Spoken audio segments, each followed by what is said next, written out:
tiene cagnino e ci adoro ma in Dio Cristo nel muti alleluia.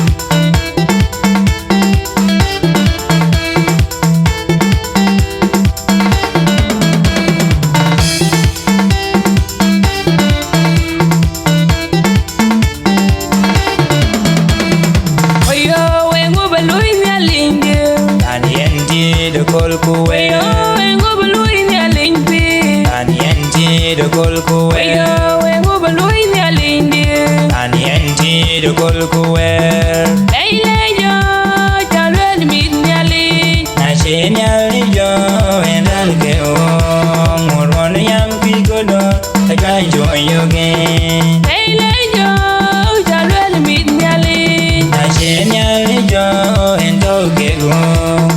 One young people don't join you again.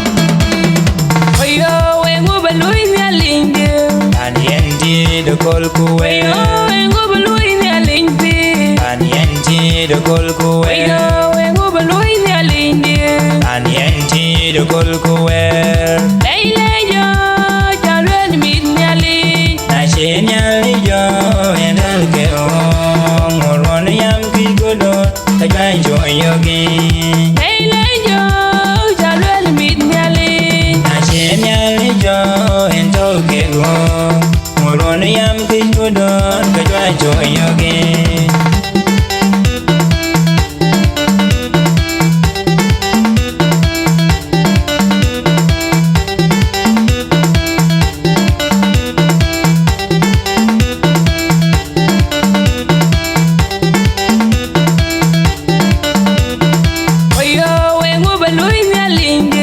And Yanti the Colco way, and go below in the link, and Yanti the Colco way, and go below in the link, and Yanti the Colco way. Hey, yo, Charlotte, meet Nelly, Nationally, Joe, and I'll get home. Or one young people don't I can't join you again. Hey, yo, Charlotte, meet Nelly, Nationally, Joe, and I'll get home. Or one young people don't I join you again.